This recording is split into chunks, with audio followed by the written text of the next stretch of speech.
So this is just after 09:02 hours GMT on Tuesday, 30th of March 2021.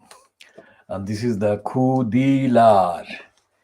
Khoodeelaar is a Siloti word, Siloti language word. Khoodeelaar television coming online from London in the UK within quotation marks. And UK within quotation marks being necessitated by the stupidity and unfitness for purpose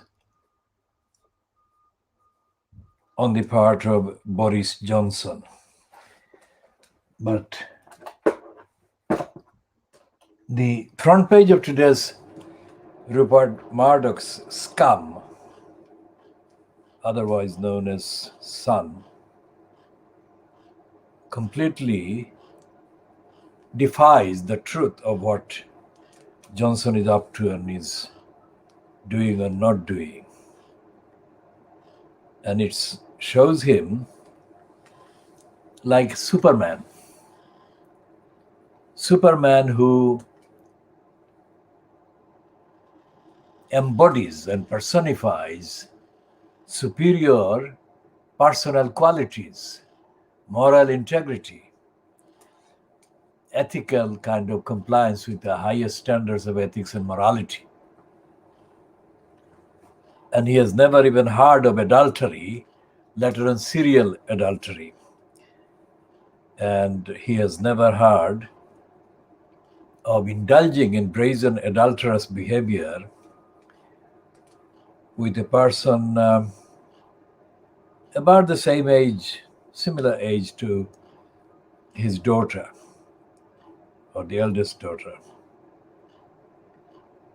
and having brazenly careless sexual activities in the bedroom he shared with his wife at the time, who was away and who came home 10 minutes after the adulterous partner, Jennifer Arcuri, left the marital home, the family home, according to her confession and statements confirming 4-year adulterous relationship with Boris Johnson, married Boris Johnson. Now, when we say that this program is the diagnosis of Fleet Street, we actually mean that kind of naked corruption by the corruptor-in-chief, Dirty Digger Murdoch. Now this guy according to the serial kind of propaganda, he nearly died of COVID-19. But now he's smashing everything. I mean, look at the shamelessness and complete untruth by this scum. People who are watching this from outside the UK or outside the kind of campaigning environment that the Khoodeelaar campaign is, and if they are outside of the campaigning environment, they would not know just by looking at the headline, the truth about the headline and the agenda and the narrative. For example, Johnson is being shown here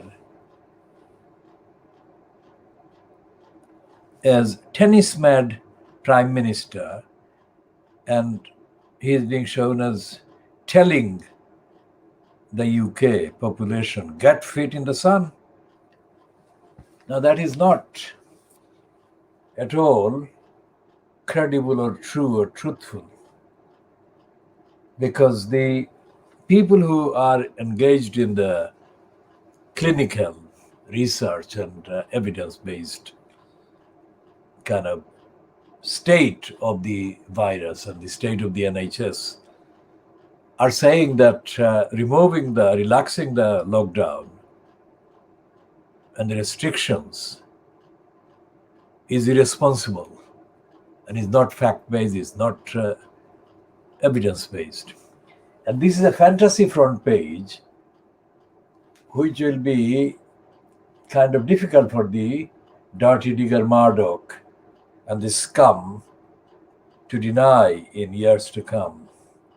This is absolutely irresponsible and false, but it is typical of the lies and the lying agenda that this scum has been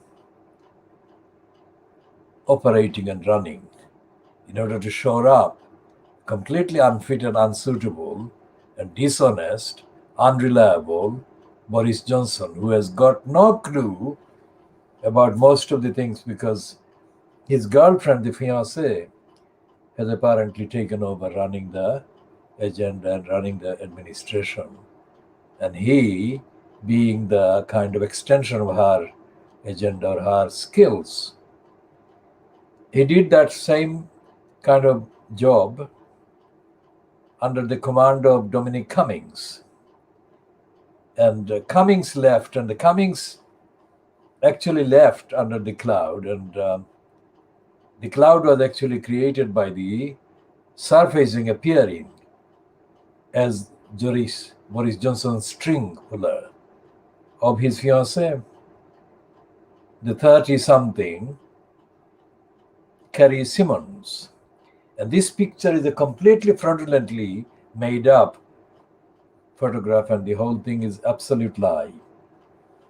Now, as I said earlier, people who are not necessarily viewing this from location in the UK or are not familiar with the campaigning environment, that is the unique environment of the Khoodeelaar campaign,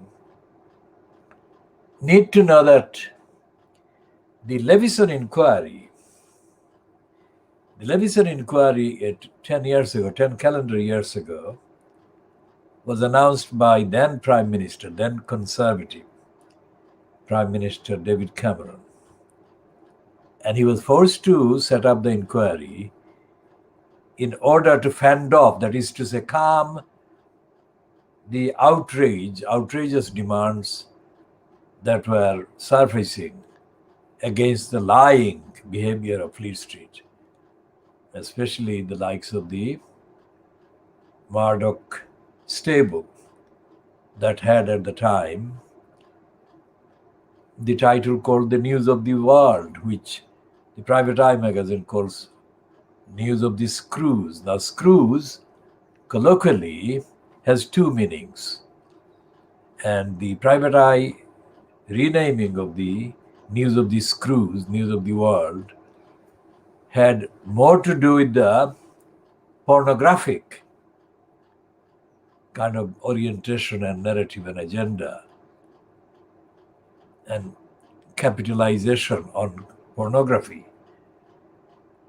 that the Screws was based on, the News of the World was based on it, and its circulation and its kind of customer base was based on that.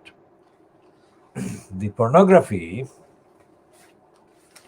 was paraded with the same kind of brazenness as this headline. And the scum is also, well, this is the name, sun, but it's not the sun. It's the complete darkness, because it pervades untruths and lies. And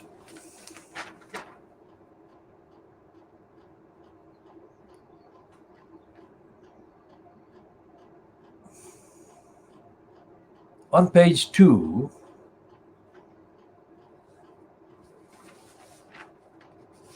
the Sun contradicts its first front page smashing splash. And it says, Johnson's secret app investigated. It doesn't say investigated, it says probed. But probed may not come across to all the viewers as being instantly understandable. It's investigated is what it means. And the substance of it is that Boris Johnson's use of a secretive messaging application which destroys texts after sending faces a courtroom challenge. And it claims that the scum, last year revealed that Johnson and other top politicians had joined Signal users. Signal. Users can erase their own messages in a set period, from a week down to 5 seconds. It limits leaks, but transparency campaigners fear it is a loophole to avoid security by freedom of information laws. The legislation states all such communications must be retained forever. A spokesman for Watchdog Citizens said, "We are in an unprecedented national emergency, and we're going to have no records of how decisions are made. Campaigners have given ministers 14 days to say how the secret messages are stored, or they will begin judicial review proceedings." The Prime Minister's spokesman said, "We abide by all the relevant data laws. We are transparent." Now, that should have been the front page, especially because in that item there is this reference to the national emergency, unprecedented national emergency. You would think that that should be the correct front page, not promoting a bogus tennis mad Boris Johnson. It's like he's a kid. So he's being given impunity from accountability, even from accountability on matters that this scum itself claims it has recognized Johnson had failed about the secretive application. That is breaking the law. It's in breach of the law. And that is itself a rare kind of admission by the scum that anything Boris Johnson has done is breaching the law. I mean, he does that. He breaks the law every day, but the scum doesn't say it every day. That's the difference. And it is saying that he has been accused by campaigners of breaking the law, which is the Data Protection and Freedom of Information law.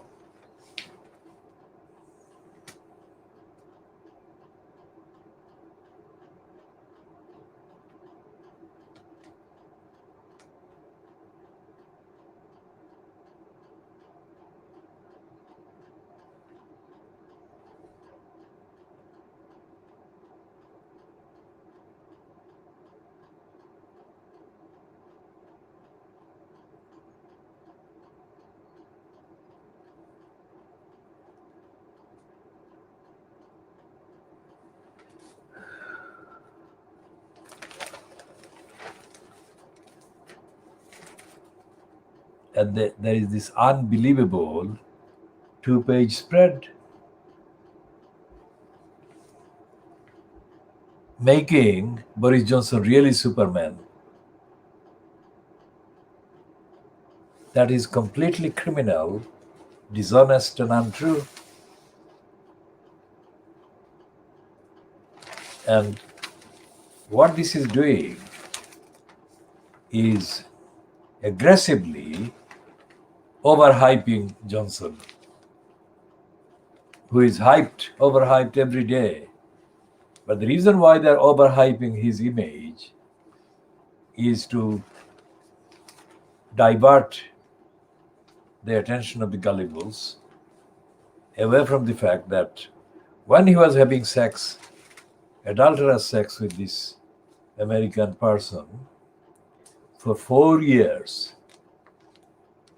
He was breaking the law concerning all kinds of restrictions that must be observed when public funds are made available to persons, and all kinds of formalities have to be met and conditions have to be met by an applicant. But this Jennifer Arcuri was paid serious money without any investigation or any check, whatever. So the mirror is continuing, because for them this is a rare opportunity for them to come across as actually doing some journalism. Although, as we said yesterday, the mirror was one of the liars that knew for a very long time, contextually a very long time, all these key facts that Boris Johnson and this American person had sexual relationship while he was married and whatever.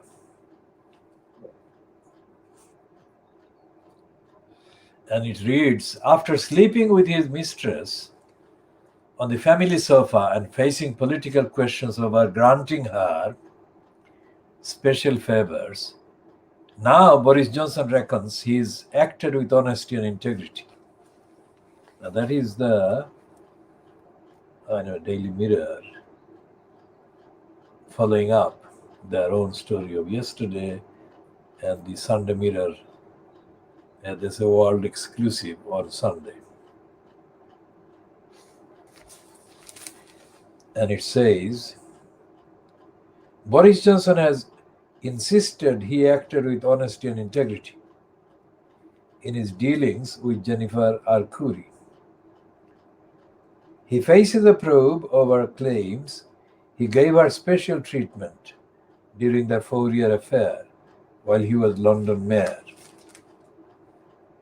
Labour MP Neil Coyle said he is accountable for his time and any money spent in office. Number 10 said Mr. Johnson met all legal requirements. No, he didn't.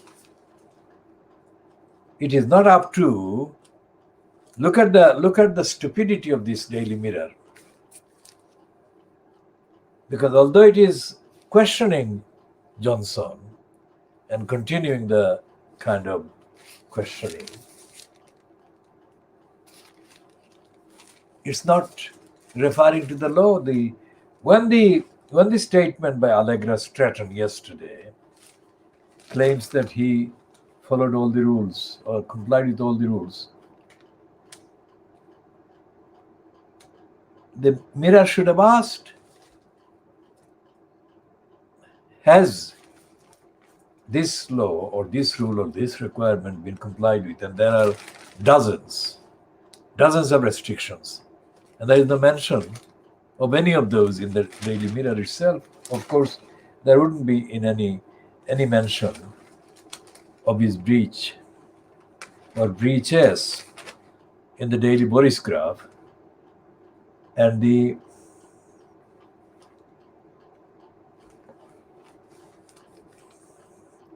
Daily Mail, Daily Express, and the Scum.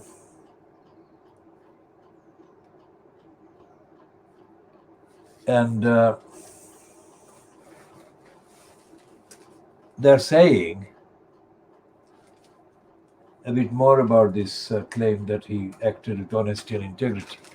These are two things that are absolutely foreign to Boris Johnson.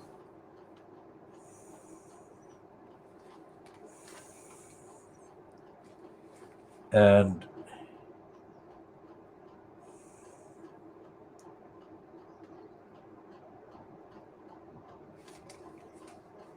the quotation from the two MPs that I have noticed in there, one from the Labour Party, Neil Coyle, and another from the SNP, Pete Wishart.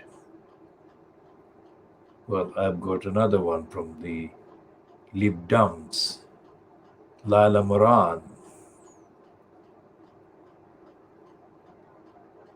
These three MPs are talking like very ignorant children.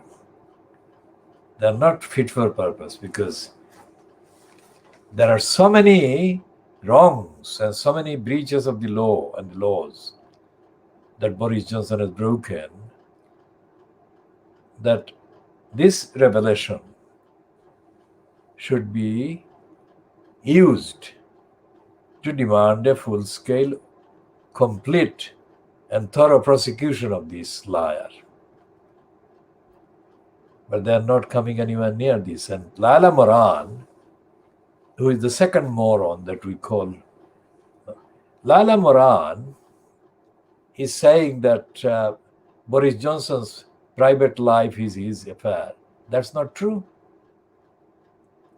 Because he lied to his wife, Marina Wheeler, and he's lied to his children. Unless, of course, he did tell them.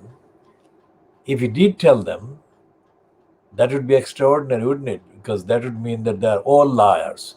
The entire family, his children and his latest wife that he divorced, have been lying themselves too.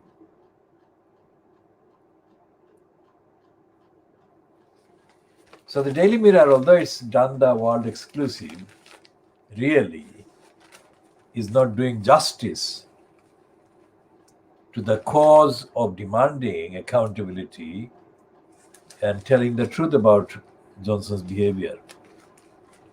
And they've got an editorial heading that is correct, which says, Boris can't be honest.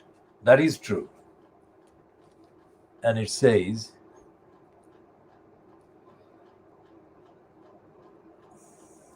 the last paragraph is, if he did act with integrity and honesty, he would be demanding a hearing to clear his name.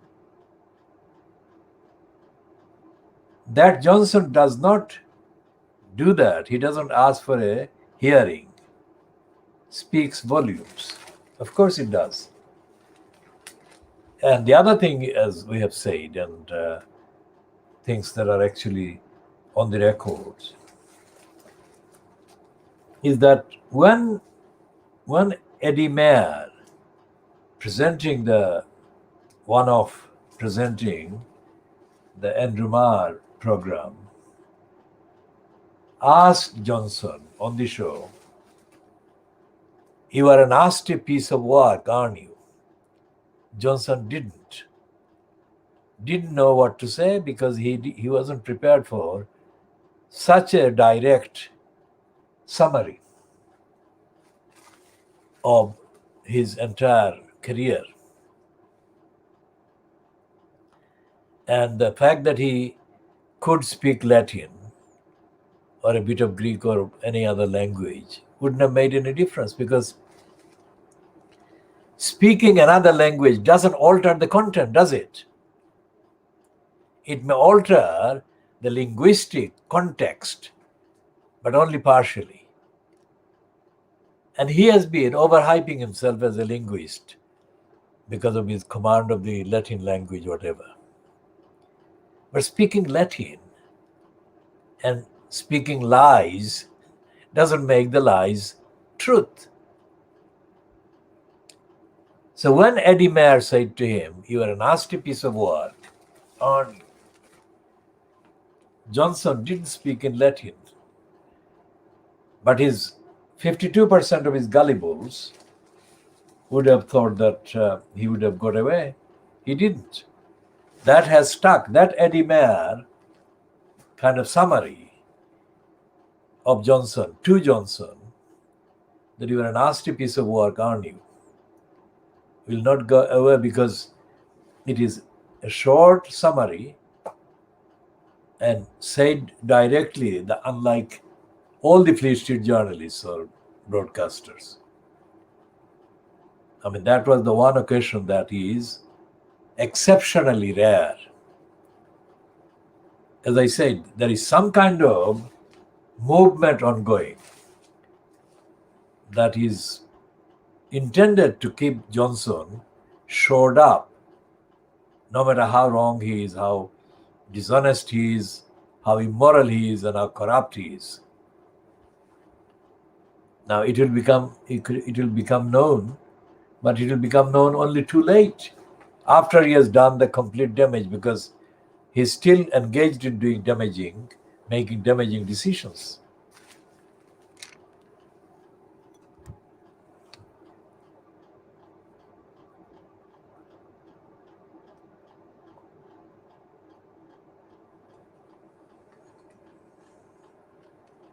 And instead of providing a moral alternative and a democratic alternative, the opposition, so-called, fronted by the politically dead man, politically dead, remember? Keir Starmer. I mean, he's absent. Absent from the fray, because neither the Greater London Authority, which has been timid and politically stupid, because the main member of the GLA,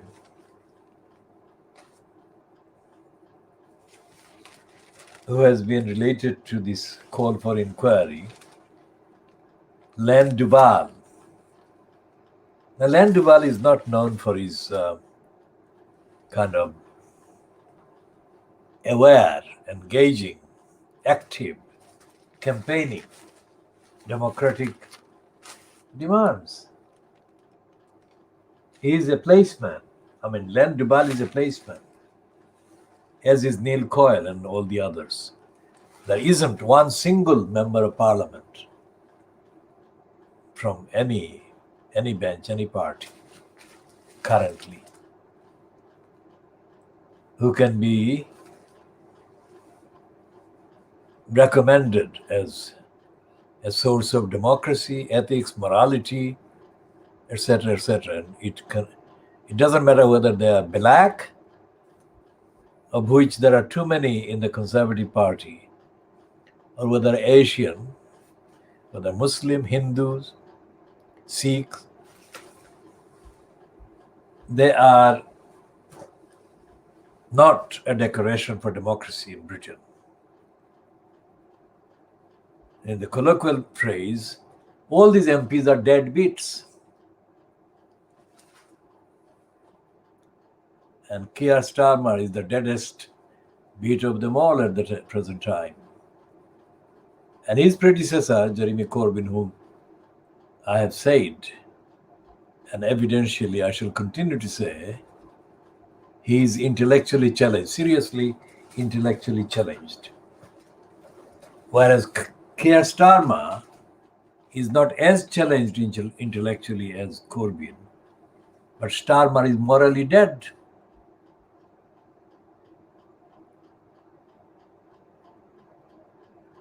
So there is no MP in this country who can do justice to democracy, justice to the cause of democracy in this country. And this latest kind of revelation, or rather the admission by Jennifer Arcuri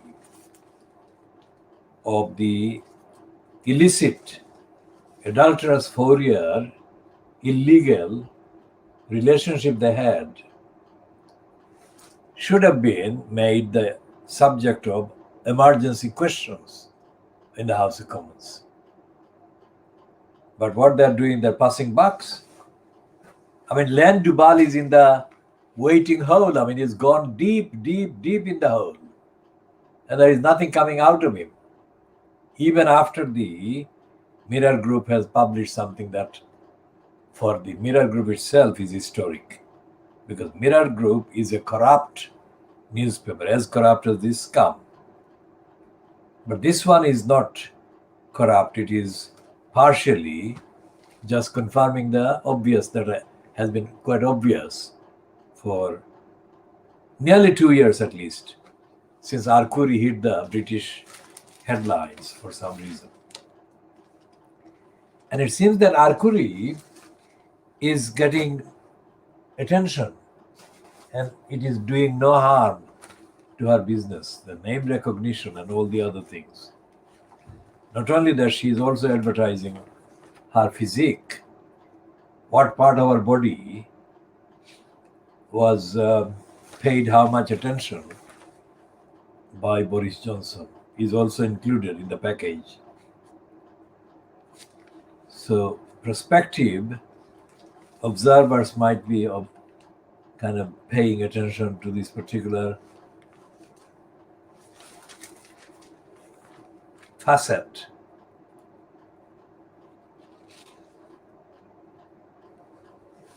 Now, unfitness of purpose also includes Boris Johnson's negligent behavior towards people like this woman, this Iranian woman, married to a British white person who has been in prison in Iran. And Boris Johnson, while he was in post as the foreign secretary, foreign minister, while Theresa May was in place as the prime minister, Boris Johnson added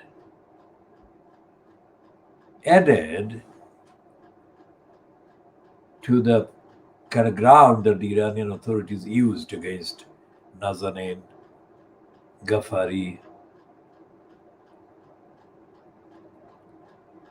because he told a committee of MPs something that Nazanin has never herself said or admitted or was doing. But she was tried and found guilty by the Iranians, making that very allegation against her, which Boris Johnson, as the foreign secretary, admitted in his way, not admitted because it was the fact, but he added his comment that was actually, that represented and kind of gave the Iranians proof. And they immediately launched an additional attack on this woman. And they cited Boris Johnson's statement to the MPs that she was there to do something that she never admitted she had done. The only reason she went to Iran was to see relations or people who were family members who were ill or unwell or ordinary kind of visit. That is all she says she went there for. But the Iranian accused her of being a spy and an operative for the British state against the Iranian state. And Boris Johnson, instead of standing up for her civil liberties and her rights, including the right to return home to her husband and family, made it harder for her to return home. Now, would anyone with that kind of record consider this individual worthy of that Superman promotion by this scum? He didn't even think about the implication of what he was saying about Nazanin, Ghaffari, Ratcliffe. He didn't even think. And according to Jennifer Arcuri, while he was still in post in the corrupt post of London Mayor,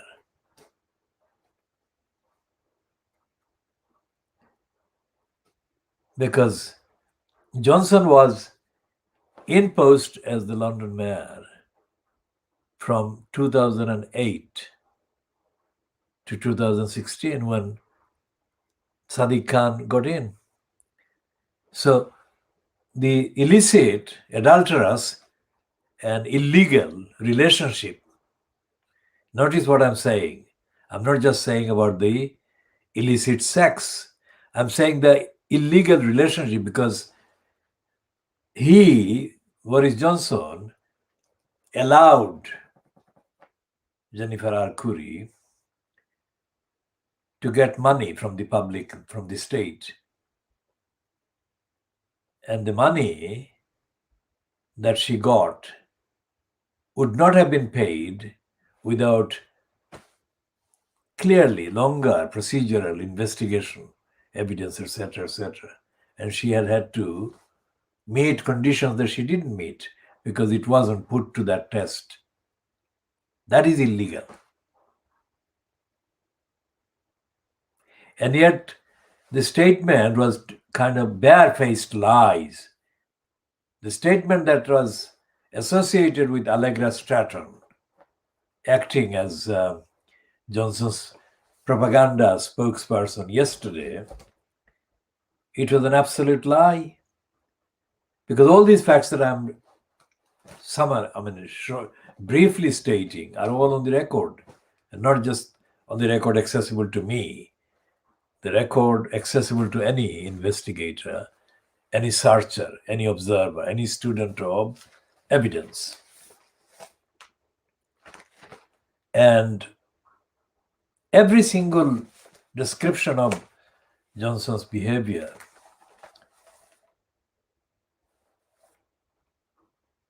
concerning morality and ethics falls short of the standard that he should have met. And therefore, it means that over the last 30 years, Boris Johnson should have been prosecuted, literally prosecuted, on at least a dozen times because of the known publicly available record of his misdemeanor, his breaking of the law, and his corruption. Now remember, it is not unheard of for conservative kind of incumbents, prime ministers, incumbent in the office of prime minister, otherwise known as number 10 Downing Street, to be accused of corruption and actually of doing corruption. Let's say the woman that is wrongly referred to as the Iron Lady. I mean, Margaret Thatcher was praised by all the morons, conservatives, as very straightforward, very honest, with integrity. I mean, and it turned out that she had deals. She had deals involving lots and lots of money with the Saudis and with intermediary outlets and intermediary entities. And her son, Mark Thatcher, was involved in all kinds of shady dealings. And the reason why Mark Thatcher was able to get involved in lucrative, secretive dealings was entirely to do with the office that his mother held as the prime minister. And Thatcher knew that. And Thatcher had the same kind of attitude towards Mark Thatcher during all the time that there were allegations against him. Just like Brenda, the Queen Elizabeth II, has shown towards her son Andrew. Throughout the years, or throughout the period that is still ongoing, of his being accused of having sexually abused children of his having behaved as a pedophile, of his having had sex with young girls that were procured by Robert Maxwell's daughter, Ghislaine Maxwell, for him and Epstein. And Brenda has not disowned him. And Brenda hasn't allowed any of her stooges in the media to say anything about her being disappointed, let alone being so annoyed with him that he was kind of denied many of the parks and titles and access and platforms as a member of the so-called royal family. So this is the diagnosis of the media, because we are telling the truth that is not possible to be found on the scum which is hiding the truth with these absolute lies and disgraceful lies, promoting Johnson.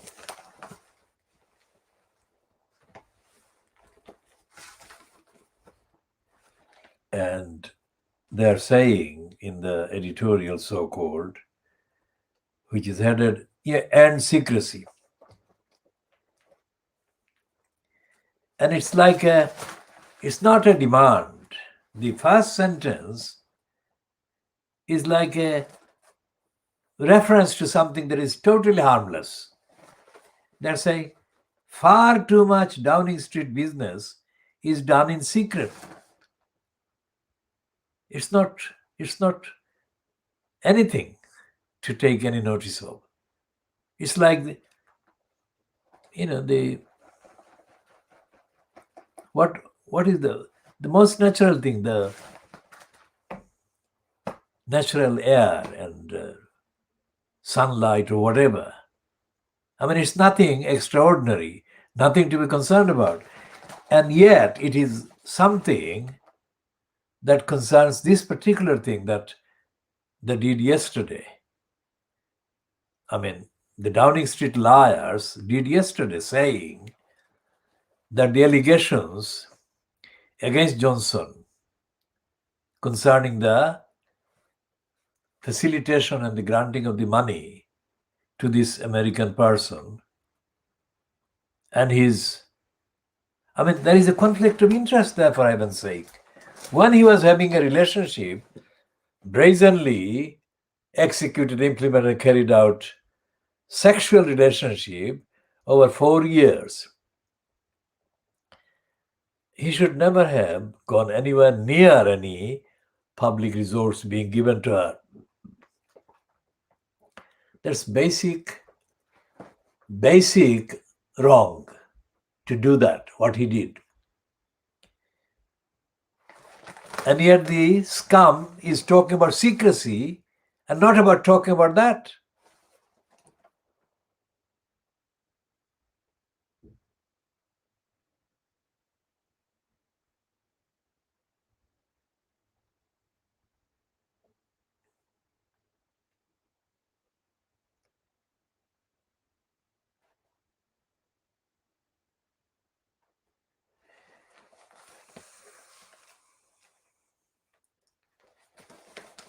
So it's a diversion, like the poisoner's Scottish-born anti-Scottish rights criminal Trevor Terrible Kavanagh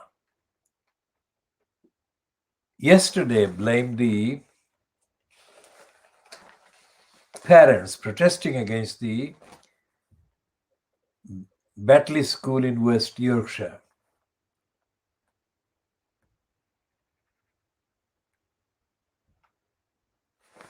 And that attack on the Batley Muslim parents protesting continues today. I shall read in a minute the continuation. I mean, a complete, absolute kind of moron like Ulrika Johnson keeps getting given platform to talk about things that she has no real qualification to do. And yet she has been given this space today to attack the Muslim parents in West Yorkshire.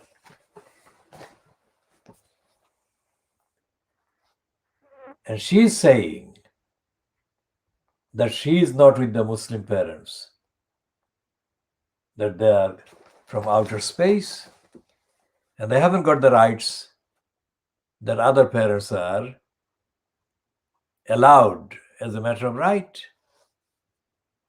Just like Shamima Begum,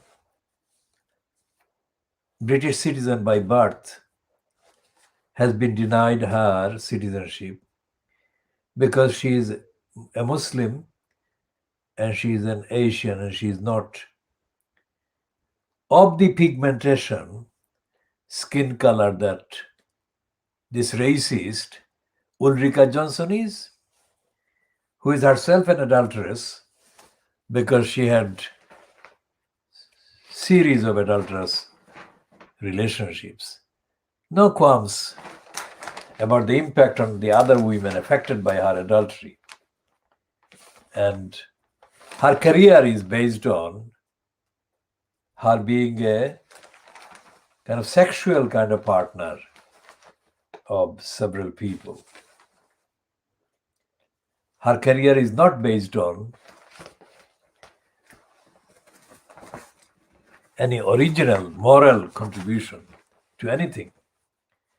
The fact that she is given a platform to attack the Betley parents and call them frenetic. She's calling Betley frenzy. It's not a frenzy at all. Only about 10 persons have been photographed, at least in the media, as being present at the outside the school. It's not a frenzy. So what is a frenzy? A frenzy is something lunatic, something irrational, something clinically insane. Protesting against a wrong or an attack is never insane. It is the most sane balancing of the wrongdoing into rational equilibrium. That is what protesting is about. Which is why thousands of people in Bristol and other cities have been engaged in really hectic protests against the police bill, including attacking the police, physically attacking the police. And the Betley parents haven't done anything at all that resembles any of the physical acts. They have said that it's the showing of the Charlie Hebdo cartoon against the Muslims is wrong and it shouldn't be repeated and that kind of thing shouldn't be shown. That's all they've said. So what Ulrika Johnson is saying is that Muslims must be silenced. Think about the implication of all of this. And this is something that is being done without the Guardian or the Mirror saying anything in support of the parents' right to protest. The number of people present there in the picture cannot exceed even 20. I don't think.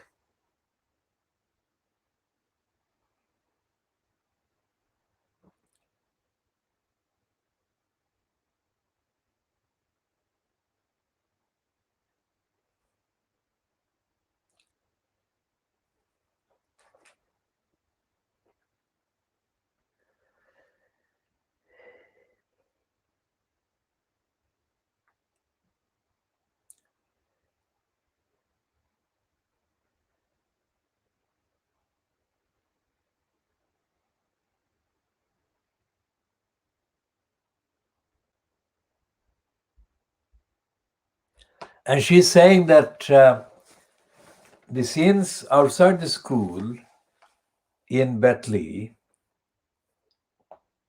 serve as a stark reminder of the tension awaiting us when our new normal resumes. And she doesn't say the same thing about the thousands who stormed a police station or appeared to storm the police station in Bristol and injuring more than a dozen people or more. In the process, she doesn't say that about those people.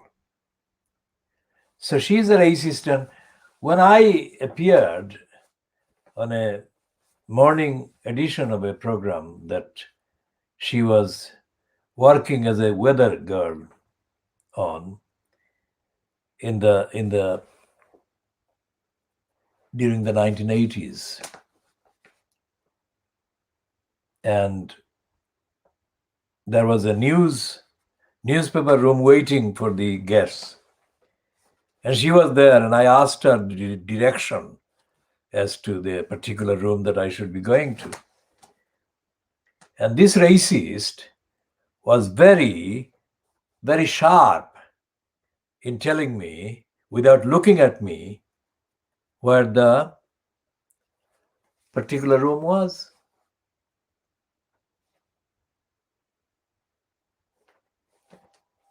So when I say diagnosing the media, I mean that kind of actual first-hand encounter and experience of racists and liars and criminals like Ulrika Johnson and others.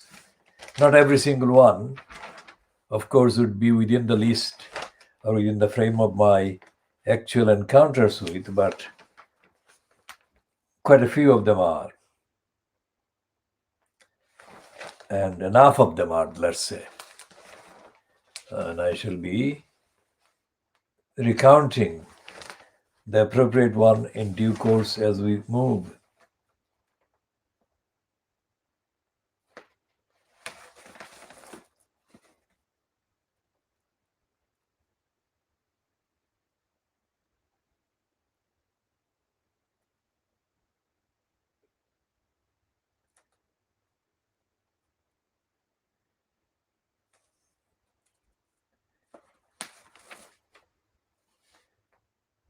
And there is another racist, Sharon Osbourne, is having a row with the American network CBS. Quite apart from the fact that Sharon Osbourne is unfit for purpose and was part of a kind of gang of so-called celebrities that for too long, far too long, hang on to, capture, grab hold of, and hang on to a spot like she has been on the CBS.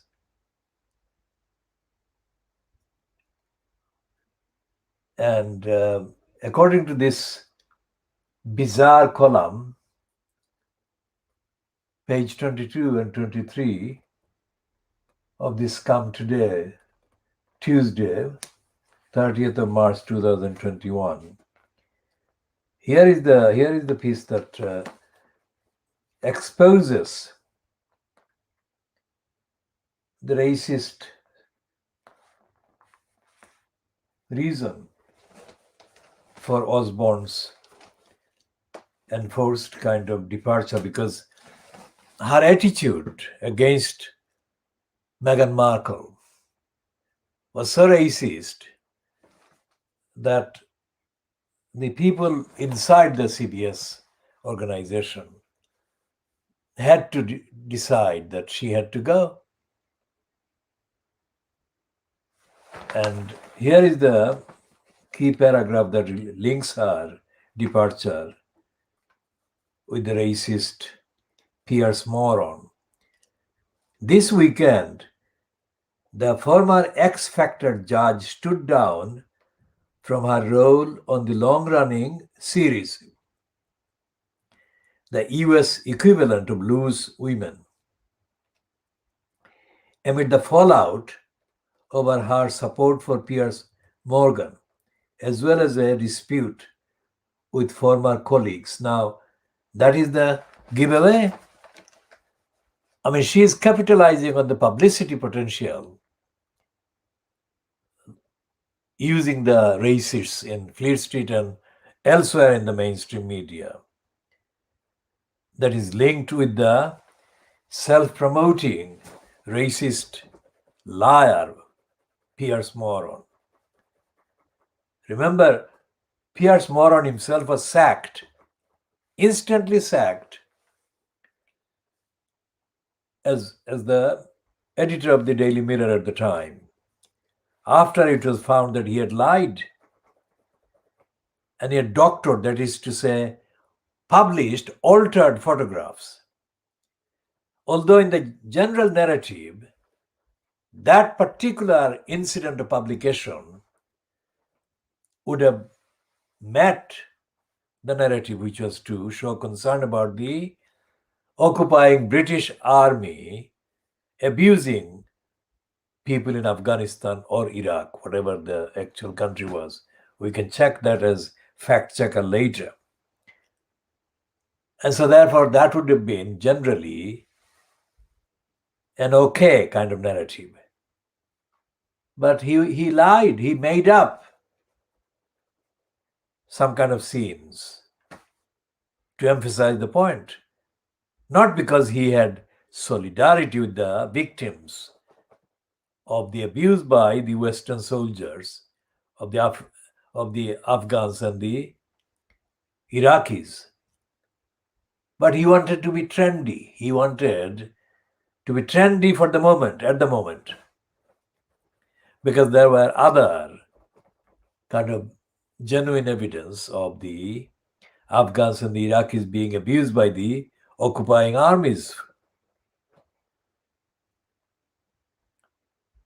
And so when he was found on the evidence that he had doctored or he had published as editor of the Mirror at the time, these photographs, there were several photographs that he published, he was given the sack instantaneously.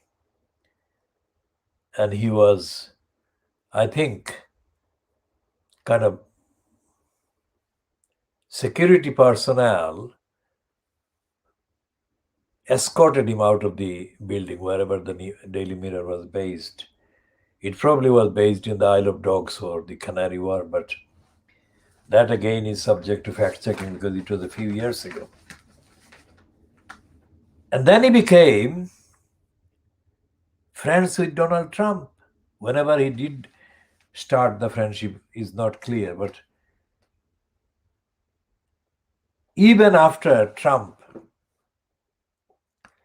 mounted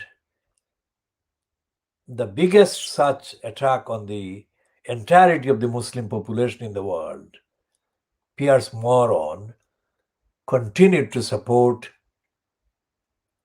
and make excuses for Trump's anti-Muslim hysteria and provocation and incitement and hatred and spite.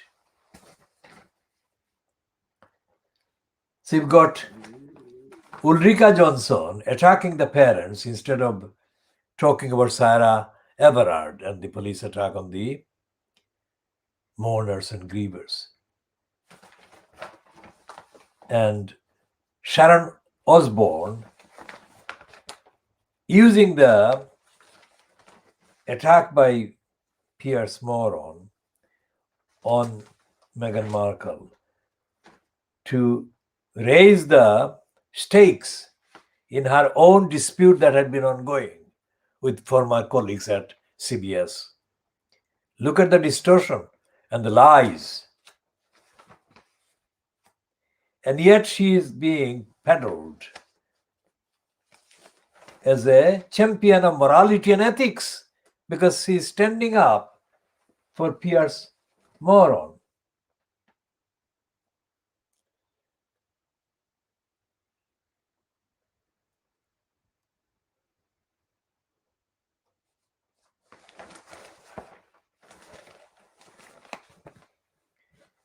And there are so many examples. The launching by the briloped Andrew Neil of GB News is another ominous kind of descent of the British media into the darkness. Because, like Piers Morgan, Andrew Neil is a racist and a hater of Muslims and hater of all the things that are indicators of attempts to make Britain enter the world of enlightenment.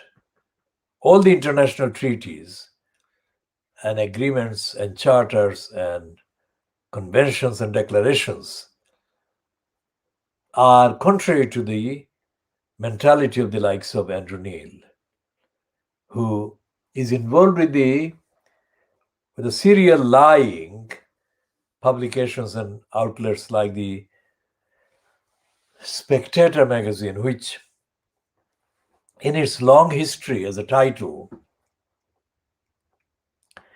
did have some moments when it carried some significant essays and comments. But for the last almost 50 years, it has been descending into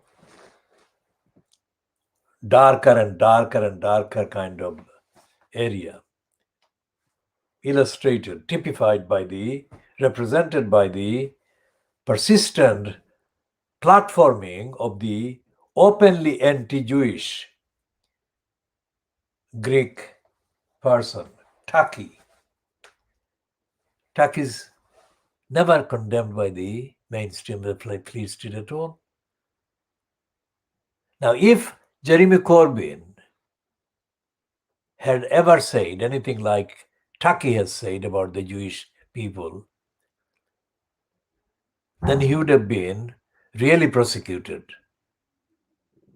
for serial criminality and incitement of hatred against the Jews. But Taki is not attacked. And Johnson has been supported by the Spectator, and he was given a job as editor of the Spectator, and completely racist contents he allowed, and the racist contents are continued even to this day. And they have, of course, there are other kind of incidents. Several people involved with the Spectator were having adulterous relationships. So it's similar to Boris Johnson's personal kind of indulgences. And Andrew Neil was the first kind of names to make a big claim about Piers Morgan. When Piers Morgan left ITV, and he immediately declared that Piers Morgan was a national asset, that ITV would regret having left Piers Morgan go. And then in the next set of announcements, Andrew Neil included Piers Morgan as one of his main presenters, star presenters in the GB News. And he included other kind of epitomes of darkness and stupidity and racism and hatred, like Julia Heartless something.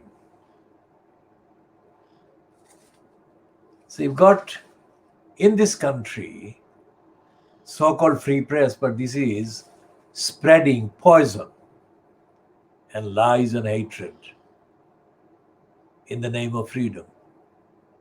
It is not respecting other people, and it's not respecting any of the conventions, any of the declarations, any of the liberalizing or enlightening kind of treaties and conventions that the UK formally remains signed up to.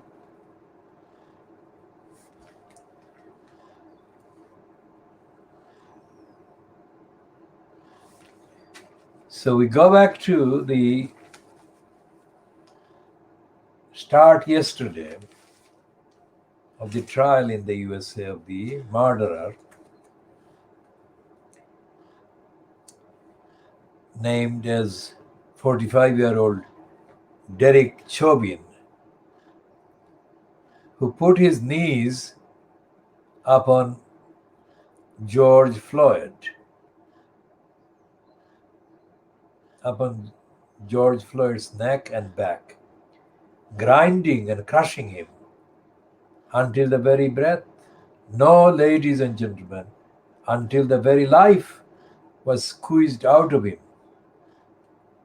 The prosecutor, Jerry Blackwell, said in his opening statement, continuing the quotation, "He does not let up. He doesn't get up." Minneapolis and much of America came to a standstill as the trial began 10 months after a video of Floyd's death led to calls for racial justice in US cities and around the world. Hundreds gathered outside the court, demanding justice for Floyd 46, a father of 5 who was arrested after allegations that he had used a counterfeit $20 bill in a shop. The criminal justice system is on trial, the Reverend Al Sharpton, a prominent civil rights leader, said. Chauvin is in the courtroom, but America is on trial. Now, that is a very good summary of what is going on. The jury was shown the video of Floyd's final moments, during which he can be heard repeatedly complaining of his inability to breathe and calling for his mother. He was pinned under Chauvin's knee for more than 9 minutes.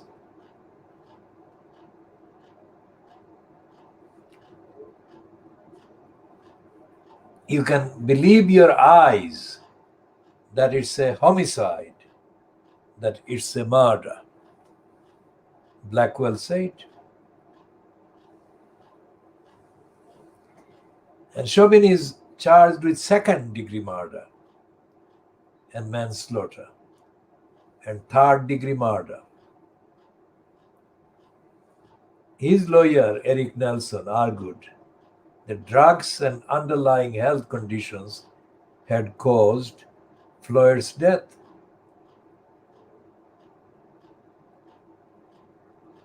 The trial continues.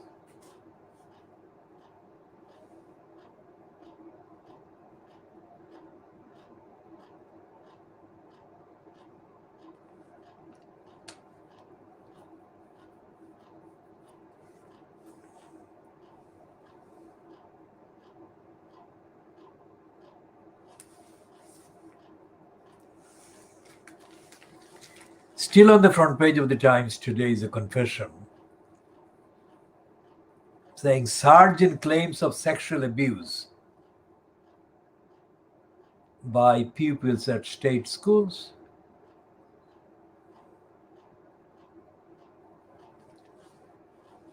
Think about that. It's not just the state schools, because they're coming a few days after allegations of sexual abuse and rapes in so-called private school, fee-paying schools became featured in the news.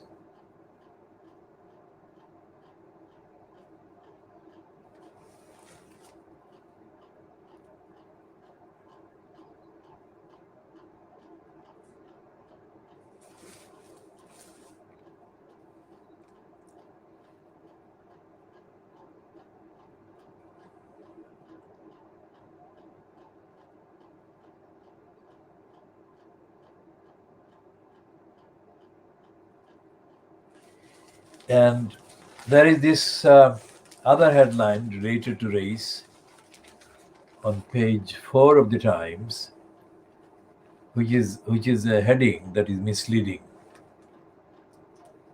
It says Race Review Chief reveals his plan to help white working class boys. Now that is absolutely criminal untruth. Because this race review body or board is actually a racist one. And the claim that white working class children have been neglected because of preferential treatment being given to black children is one of the racist perpetual inventions. They're not saying that the white working class children, boys, are failing or being let down or falling behind because of the built-in anti-working class, anti-poor bias and obstruction caused by the likes of the so-called middle class and bourgeoisie. That is the reason. And the other reason is that noticing they're noticing the fact of discrimination by the rich against the poor, by the few against the many, not by recognizing the disadvantage and backward position that black children, that is African and Asian children, are forced into. But because white boys are coming across as having not fulfilled their academic potentials. Think about that. It's a subtle statement I'm making, but it's a very important statement I'm making. Because even though they are admitting that white working class boys are falling behind, they are not saying that failure or that kind of lack of achievement by white working class boys is anything to do with the system.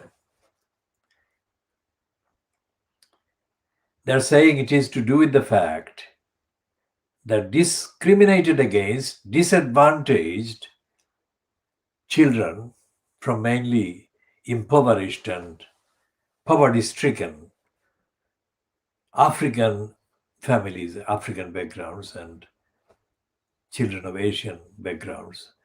Asian mainly meaning children of the subcontinent, not the Chinese, because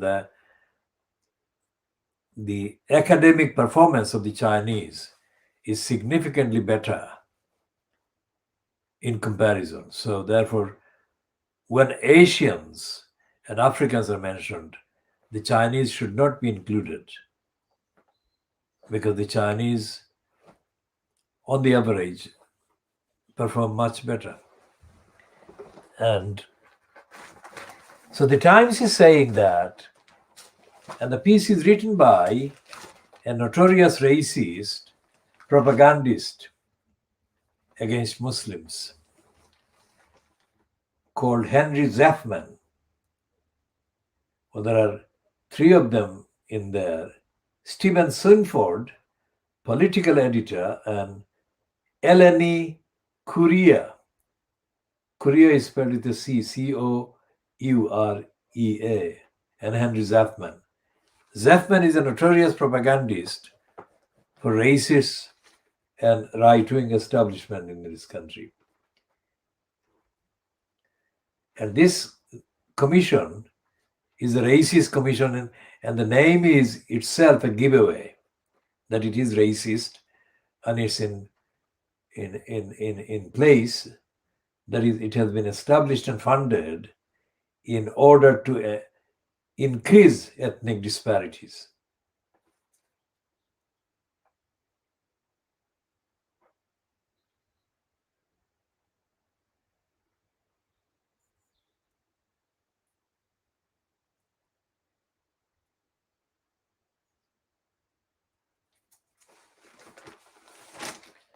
So all of these points, about racism, both about George Floyd's murder and the trial beginning yesterday, and the other ones that I have referred to so far, confirm one thing, that Britain is descending into darkness, further darkness. And the fact that they are blaming or citing as a function or functional kind of connector or causa, correlator, the state of, they are saying, not the reality, additional support given to Asian children, African origin children, shows that far from accepting the overdue duty to implement and abide by the requirements of the treaties, the conventions, the charters, the declarations, all of those international, to which the UK as a state remains a signatory. They're saying nothing about that. So, as I said, they think that little England is bigger than the whole world. So there is no reference to the world. There is no reference to the world forums, no matter how less than efficient those are. Well, everything I diagnose appears on the facts, on the evidence, on the study, on the examination of the evidence to be falling short of its stated purpose. I'm a regular commenter. Most of the comments are critical, factually critical, not because of his personality. Critical of the current Secretary General of the United Nations, who is a preacher man and who is completely shameless in lying. So I have my reservations about international bodies, but that does not mean that I am confusing my critical kind of position based on the evidence of the behavior of this current incumbent in the Secretary General's post with the declarations, founding declarations of the United Nations, which are very, very good in comparison with anything else. And what my criticism about or of Antonio Guterres is based on is the fact that he preaches, he sloganizes, he doesn't cite evidence. For example, for the last few weeks, the United Nations propaganda machine has been put on full gear, highest gear, to peddle the lie that the Burmese coup is a bigger kind of violation than the genocide which took place in 2017. And the reason why I'm saying all of these things about Antonio Guterres in relation to Burma is because he has not mentioned and he has not allowed the United Nations news or television outlets to include even a paragraph about the role played by Aung San Suu Kyi while she was the head of the government that carried out the genocide. Now, the coup is not as gruesome as a genocide, is it? And yet, the United Nations machine, propaganda machine, has been reeling out daily bulletins about the coup, but no mention of Aung San Suu Kyi's role as the leader of the regime that carried out the genocide, number one, and no mention of the two other things that she did wrong. She never accepted that it was a genocide, and she never accepted any responsibility for the genocide. And then she accused the victims community, or the Rohingya community that was the target of the genocide, of doing any number of wrong things. And she still is in denial of the Rohingyas' entitlements as citizens of Burma. She is running the narrative, and she is part of the narrative that says that the Burmese people who are Muslims are not Burmese, which is what the Rohingyas are. They're Burmese Muslims, or they're Muslims, nationals of Burma. So look at the kind of similarity that Muslims are being discriminated against everywhere. Here is the example. Burma is an example. Aung San Suu Kyi is an example of denial of those rights. And then, of course, in the USA, the financial manipulator and exploiters, company called BlackRock, which has involvement in several $trillion worth of financial assets that it manipulates and channels for the big money criminals.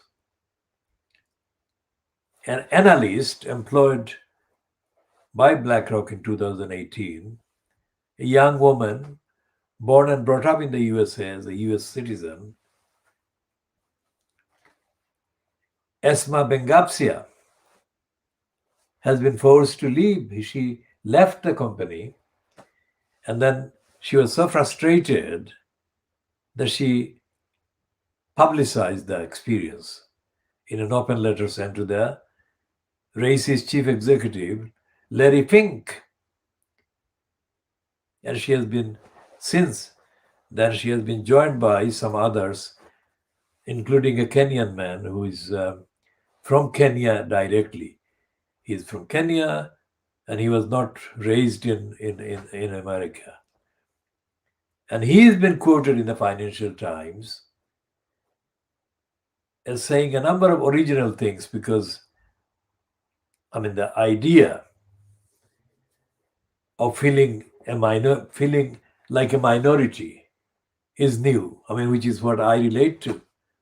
I mean, it is impossible for me to think I'm a minority, because actually, compared to the entire population of the Western European countries, I belong to a majority in ethnicity terms, in many other comparisons. So for me to be called, even in a suggestion, in a theoretical kind of suggestion, that I'm a member of the minority is totally, absolutely alien and unrelatable too. So this Kenyan person said this thing, that coming to America for him was really revealing, because he never felt until coming to America that he was a member of the minority. Absolutely original statement, that one. So this woman, Esma Bengapsia, was mocked in the workplace by white so-called co-workers in the White Rocks, or White Rock. One, because she didn't wear the allegedly seasonal thing that apparently others worn during the Christmas period. So she wears a niqab and the traditional Muslim kind of dress. And she didn't think that she was doing anything wrong, because there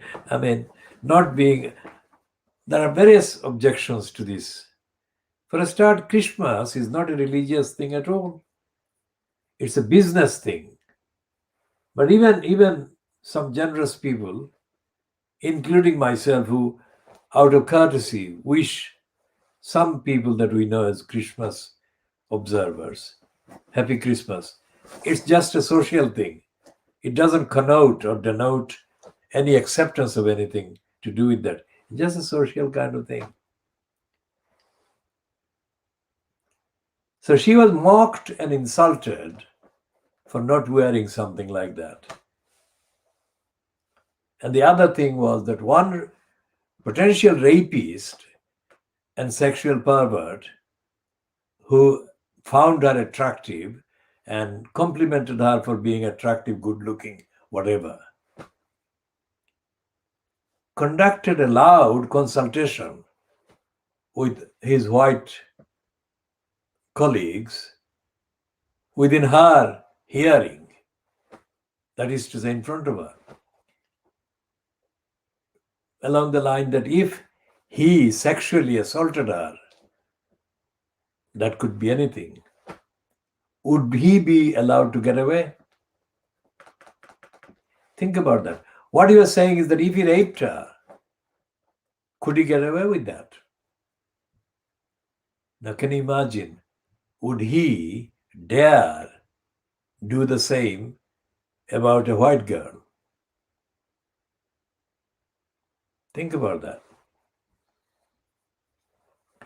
So back to the Kenyan man who said, or back to one of the others that the Financial Times has quoted. I cannot remember the name, but one of the people quoted in the big read item in the Financial Times said that the only reason the White Rock employed people who are not Anglo-Saxon white, let's say, was to show in its CB that it had met the diversity requirements. That is, it had got a kind of number of the quota of black people, African people, or Asian people, or whatever. Now that is America, and it is not, the BlackRock is not part of anything to do with the, Trump organization. So it cannot be blamed on Trump. It's America. And it shows the sickness, the racist sickness and the depth of anti-Muslim hatred, intolerance that exists in all the American business, big business organizations. And there is no evidence anywhere that victims of such attacks, sexist, misogynist, anti-Muslim, whatever, all these wrongs, like the pervasive sexist and rapist culture that exists in the schools across England. Can you believe that? How can that have been going on? And how can that be even treated as news, as if it's happening only now? It's not. Schools are by definition places that are out of bounds, if you like, from accountability, which is why I have been campaigning for accountability and transparency and morality and ethics by schools regimes. As part of the campaigns, I have got kind of outcomes, if you like, for over the last few decades, having been forced to demand the sacking of a number of head teachers who have gone as a result of my campaign. But the ideal alternative would have been for them to do the right thing instead of being forced to resign or being forced to be focused on as the wrongdoers against the duties. I mean, the one school that I have been involved in campaigns about, as accessible, as kind of relatable and referable to by the numbers of items on the mainstream media, has been, of course, the then grant maintained school called the Stratford School, based in East London, the Newham Borough.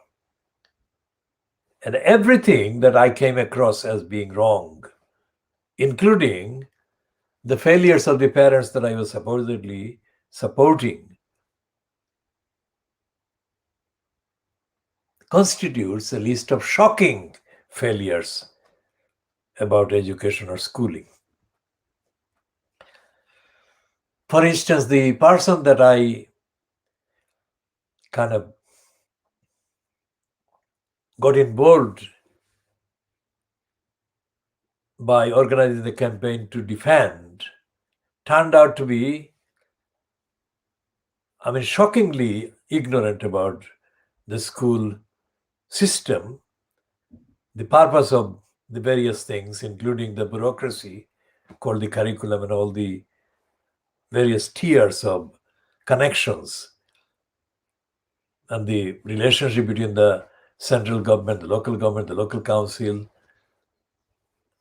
And he was completely, absolutely ignorant of the history of so-called education and connection with the empire. All of that had direct implications on the problems that he was having with the racist head teacher and with the racist other governors or parents. And there is no forum, there is no platform, there is no service. This is what this campaign protecting the school governors, the parent governors, took place in January to May, let's say, 1992.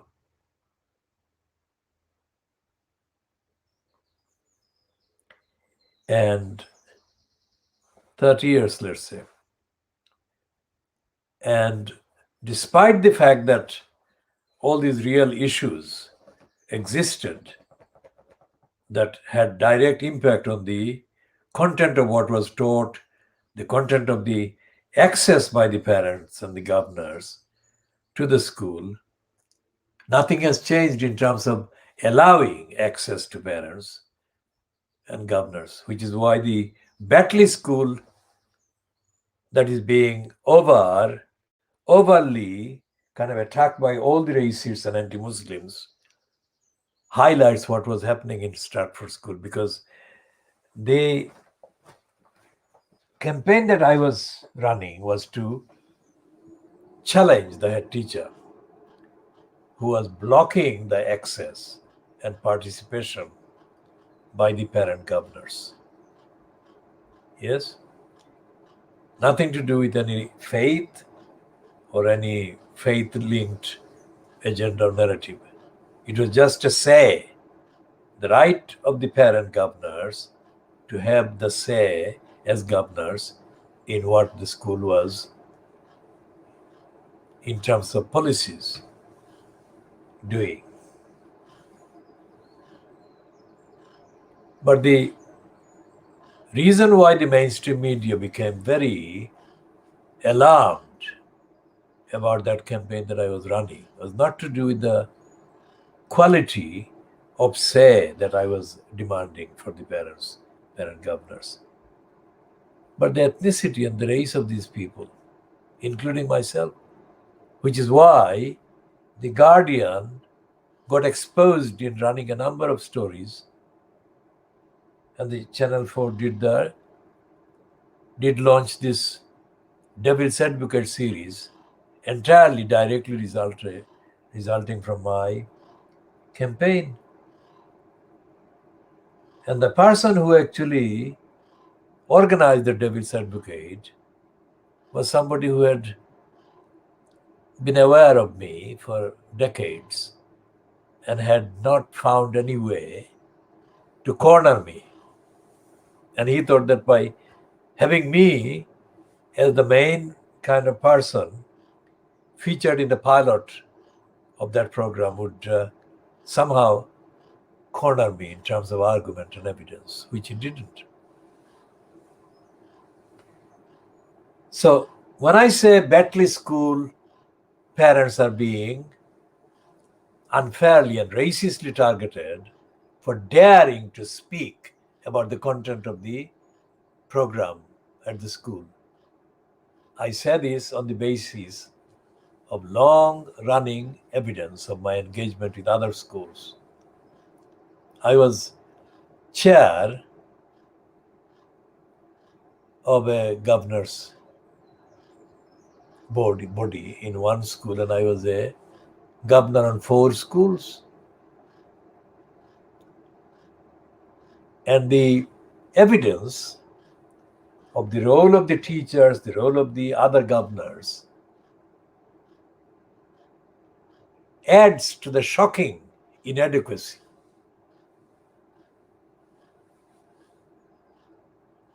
on the part of those who are supposed to be governors. So as I said, that was more than 30 years ago. And the reaction to my contributions as governor, reactions from the teachers and the head teachers concerned, was absolutely alarming. Because they thought that I should be a dummy. And not only a dummy, if I said something, then I should be behaving like somebody who has been given a favor to or done a favor to by the school or by whoever got me to be a member of the governing body. This is worse than can be described. So the Batley School parents or the Birmingham School parents before them were not doing anything out of the ordinary. They were doing the absolutely democratic thing. But when looked at from the Little Englanders' perspective, they were doing outrageous things. They were daring to question what was being taught. And that cannot be allowed. So it's a zombie land, absolutely dark land, and all the theories, education theories and so-called research theories and whatever, are exposed as being jokes. As I said in a previous program, the Inner London Education Authority, which is defunct now because it was abolished as part of the abolition of the GLC by Margaret Thatcher in the 1980s. And I was a member of the Schools Committee more than any other committee because Schools Committee had the widest remit over schools of 10 Inner London boroughs. So it was a very hectic committee. And I was therefore targeted by all the racists on the committee and the rest of the Inner London Education Authority because they were alarmed that anyone who was actually aware of the things that they spoke about and knew about schools and schooling and all the other things, they never thought that I would be there. They thought that they would have dummies. And at that time, the person who was appointed as the kind of expert on education, because he had been an academic at Oxford, was a man called David Hargreaves. I never had direct day-to-day communication with most of the employees, but I had an unplanned, unscheduled conversation with this one. He knew who I was and I knew who he was in terms of the post, but we never had any personal one-to-one conversation. And most of my contributions at committee meetings went against what the ILE was doing. So therefore, he was absolutely alarmed to find himself talking to me on the corridors of the what they called, notice the name, the principal floor of the county hall in London Southeast 1. So my daily visits, almost daily visits, for a number of years to the county hall were about confronting these people, not physically, not violently, but with arguments and evidence and questions. The last thing they wanted was being questioned by me. And this guy who spoke to me for about, or who had conversation with me for about an hour, was an absolute total idiot, because he couldn't answer any of my questions and he didn't comment on any of my examples. And in a typically classic racist way, he thought that he would kind of berate me or rate me down by saying, "I have no idea what you are talking about," he said to me. That's not really a truthful statement ever. This was just a diversion and a crafty, cowardly denial of what I had said. But that's the only way he could save himself from the embarrassing conclusion. David Hargreaves, if he watches this, is most welcome to send me a direct message. Otherwise, I shall elaborate on his far more than I've done so far.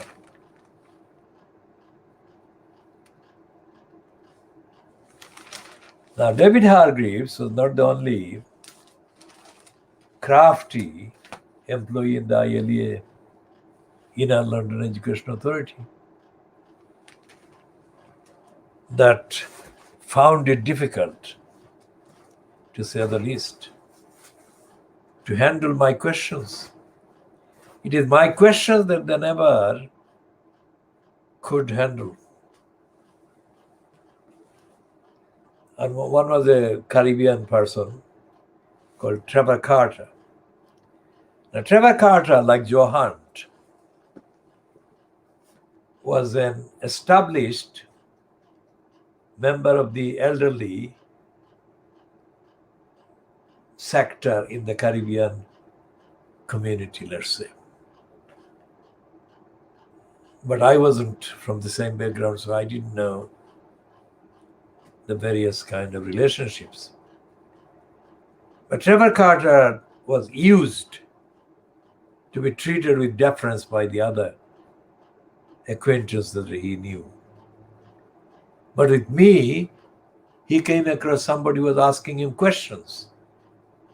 Trevor Carter had never been asked questions like that. So I asked him questions about seeing me at a meeting and then answering questions. And I asked him to set up a meeting for more than a year until he couldn't say no anymore. So we sat down and I started asking questions.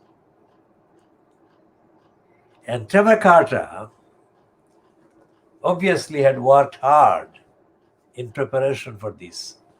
And he had rehearsed that meeting long before the meeting took place.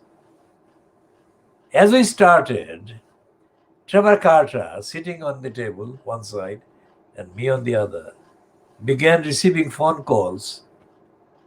The meeting was supposed to be kind of held for about an hour. But in the time that we were there, he received about 12 or more calls, which had the effect of him talking to these supposed callers rather than answering my questions. See what I mean? Just think about it.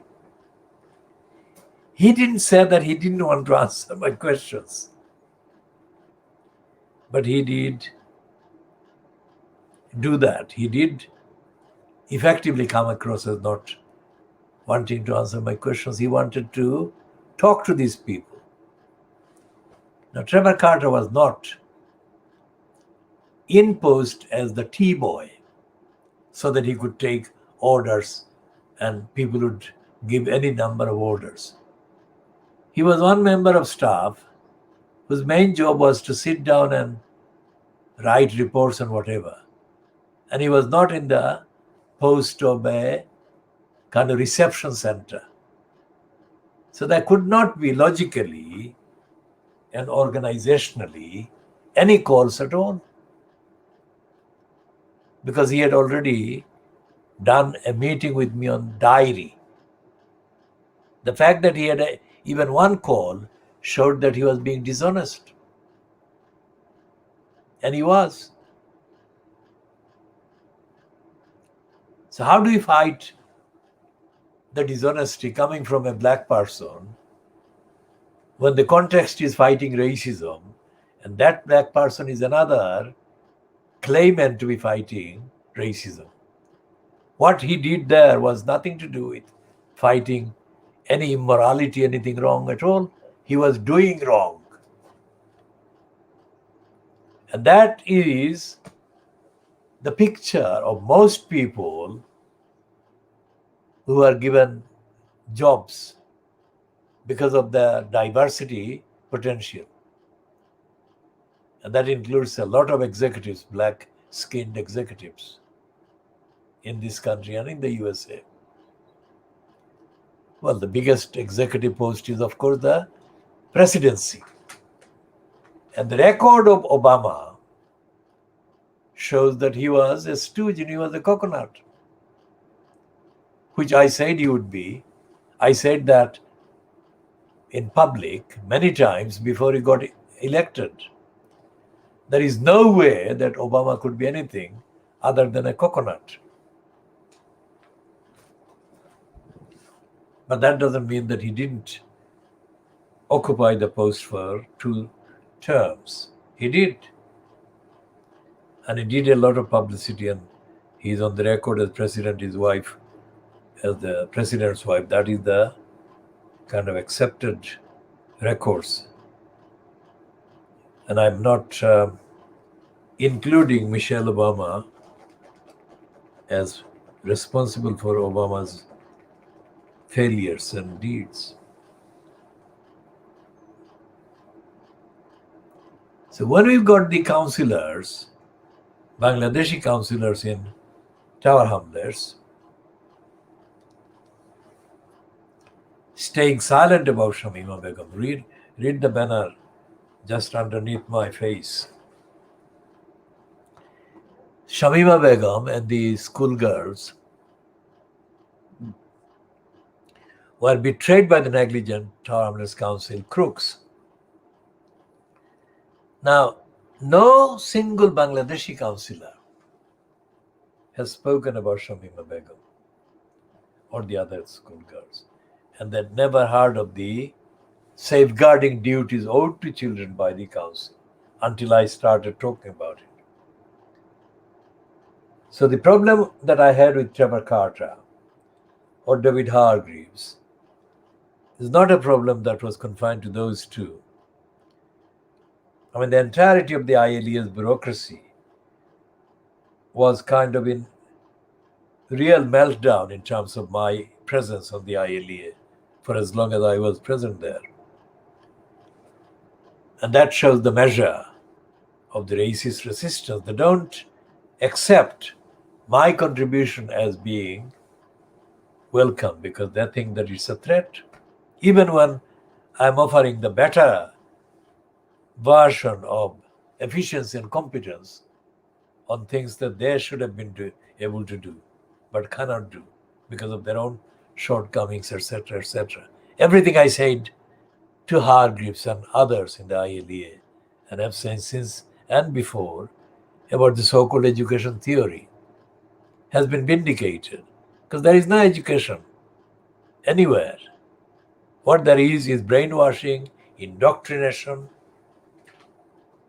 and the likes of Macaulay kind of did. When in 1922, the rebel poet, who is now known as the national poet of Bangladesh, Qazi Nazrul Islam, wrote one of the poems that, as a Muslim, he shouldn't have written that, because Muslims are not expected to know as much as he did about the Hindu mythologies. But he was an accomplished kind of scholar, and he knew very well many of the Hindu mythologies, which he applied very effectively. And the image of Mother Durga is a very well-known and well-established one among the Hindus, the ordinary Hindus. So he wrote that poem praising Mother Durga and asking for Mother Durga to help free the country from the clutches of the British Empire. And he said that people are being hanged, people are being imprisoned by the imperialists. And he was saying that Mother Durga should help free the country. The British arrested him and charged him with the crime of sedition. Now, anyone who knows about the population in 1922 should be able to work out that too many people were there, hundreds of millions. And there should not have been any imperial presence at that time, because they were only tiny, the white ones that called the shots. The fact that they did do that for 190 years was because they brainwashed too many Indian people, subcontinental people. That is not education, that's brainwashing. And Nazrul wasn't brainwashed, he was educated. Think about the difference. And all these schools and colleges, universities and faculties are machines for brainwashing. When you have education, you've got conflict between right and wrong. So education isn't there. Most of the times, it's indoctrination and other control or controls going on.